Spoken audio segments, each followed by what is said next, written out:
Hello students, आप सभी का हमारे इस यूट्यूब चैनल में स्वागत है। स्टूडेंट्स, हम बेसिक स्टैटिस्टिक्स फॉर इकोनॉमिक्स का पेपर सॉल्व कर रहे थे और क्वेश्चन नंबर 10A पे हम पहुंच चुके हैं। 10A जो है वो what do you mean by confidence coefficient and how it is different from confidence level. ठीक है, तो ये है हमारे पास इस क्वेश्चन का हमें आंसर देखना है। तो देखो, पहले confidence level,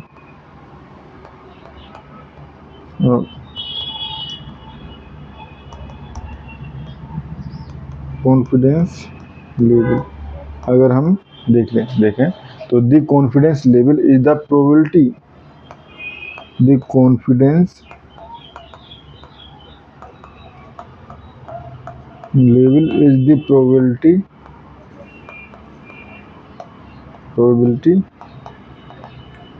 that the confidence interval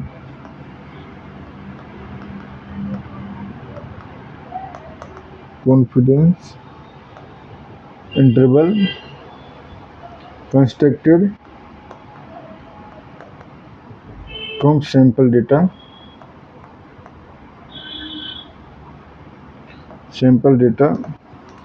contain the true population parameter, contain the true population parameter। ठीक है, यानी कि कॉन्फिडेंस लेवल बेसिकली क्या है कि अगर हम एक सैंपल लिया है हमने, ठीक है, उसके बेस पे हम पॉपुलेशन के बारे में एक हम मीन या एवरेज या कुछ भी हम रिजल्ट निकालना चाहते हैं, कुछ भी एक हम उसके लिए या हम कहें एक क्या बोल सकते हैं इसको, कुछ फाइनल रिजल्ट या हम कहें स्टेटमेंट देना चाहते हैं। ठीक है, कोई एक स्टेटमेंट देना चाहते हैं तो उसके करेक्ट होने की जो प्रोबेबिलिटी है वो क्या है। ठीक है, और इट इज यूजुअली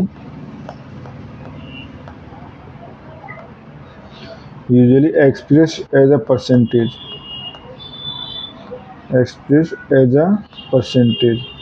ठीक है, जैसे 90% कॉन्फिडेंस लेवल हो गया, 95%, 99%।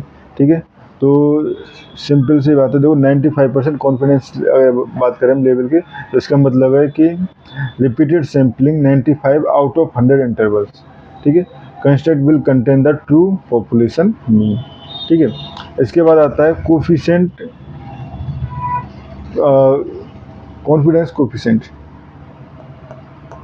कॉन्फिडेंस कोफिशिएंट, ठीक है, तो the confidence coefficient is the confidence coefficient is the numerical value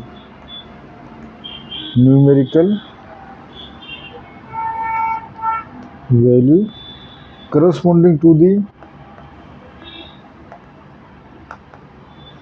confidence level, ठीक है, and express in decimal form. तो ये बेसिकली क्या होता है, हमारे पास कॉन्फिडेंस कोफिशिएंट का सिंपल सा फॉर्मूला होता है, confidence coefficient equal to 1 minus alpha. ठीक है, where alpha is level of significance, या प्रोबेबिलिटी ऑफ एरर। ठीक है स्टूडेंट्स, तो अब डिफरेंस को समझें। ठीक है, तो सिंपल सा देखो, कॉन्फिडेंस इंटरवल, कॉन्फिडेंस लेवल जो है probability that interval contain the parameter. ठीक है, एंड अगर हम डेफिनेशन कॉन्फिडेंस कोफिशिएंट की बात करें तो numerical value of the probability है। ठीक है, एंड कॉन्फिडेंस लेवल जो है वो एक्सप्रेस किया जाता है इन परसेंटेज की फॉर्म में। ठीक है, ये आपको लिख के आना है। एंड कोफिशिएंट, कॉन्फिडेंस कोफिशिएंट जो है वो एक डेसिमल की फॉर्म में लिखा जाता है। ठीक है, यानी एग्जांपल के लिए 95% हम उसको कॉन्फिडेंस इंटरवल को लिखेंगे, वहीं कॉन्फिडेंस कोफिशिएंट 0.95 लिखेंगे। ठीक है, रिलेशन जो होता है वो होता है confidence level equal to confidence coefficient into 100, वहीं confidence coefficient equal to confidence level by 100। ठीक है, तो ये हमारे पास इस क्वेश्चन का सीधा सा आंसर था। ठीक है स्टूडेंट्स, और इस क्वेश्चन में इतना ही करना था। Thank you.